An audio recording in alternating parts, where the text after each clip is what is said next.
De quoi est composée la Voie lactée?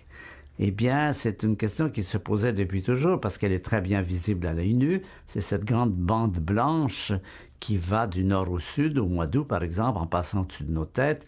Et on pensait évidemment, les mythologies y voyaient du lait laissé par une vache qui était dans le cercle de Jupiter, je ne me souviens pas de son nom. Et donc on disait c'est du lait. Donc Voie lactée. Et le mot galaxie, galactos en grec, c'est lait. C'était toujours cette même idée. De quoi est composée la Voie lactée?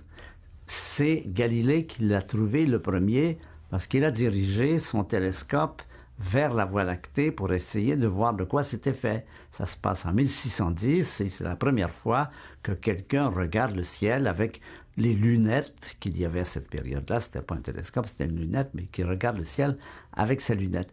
Et il s'aperçoit que ce tissu apparemment continu, blanchâtre que fait la Voie lactée, c'est en fait un très grand nombre d'étoiles.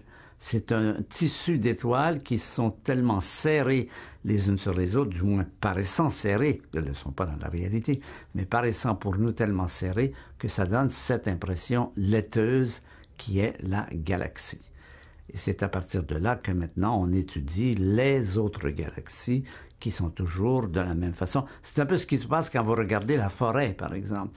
Quand vous regardez la forêt lointaine, vous voyez une grande tache verte. Si vous vous approchez, vous apercevez que cette tache verte qui semble continue est faite d'un très grand nombre de feuilles qui sont superposées. Mais à distance, vous avez l'impression que tout ça, c'est un fond continu. Ce n'est pas un fond continu, la galaxie, c'est un très grand nombre d'étoiles étalées sur de très grandes distances.